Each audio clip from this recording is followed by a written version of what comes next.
আসসালামু আলাইকুম রহমতুল্লাহ।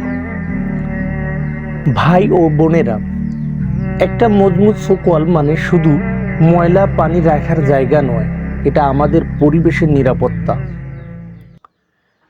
বিল্ডিংয়ের বাথরুম, রান্নাঘর, হাত মুখ ধোয়ার পানি সরাসরি ড্রেন বা রাস্তায় ফেললে পরিবেশ দূষিত হয়। এজন্য পানিকে প্রথমে সোকওয়ালে জমানো হয়, তারপর ধীরে ধীরে মাটি শোষণ করে নেয়। পানির ড্রেন বন্ধ, দুর্গন্ধে অস্বস্তির কারণ হতে পারে আপনার উপকৃত সোকওয়াল। নিয়মিত পরিষ্কার করুন, স্বাস্থ্য ও পরিবেশ দুটোই রক্ষা করুন। সোকওয়াল যত ভালো, বাসা তত নিরাপদ।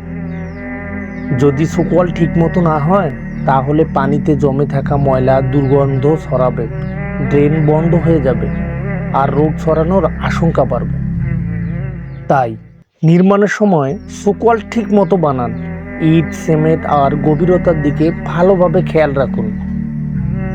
পরিষ্কার সোকওয়াল, সুস্থ পরিবেশ, নিরাপদ ভবিষ্যতের জন্য আসুন সবাই সচেতন হই।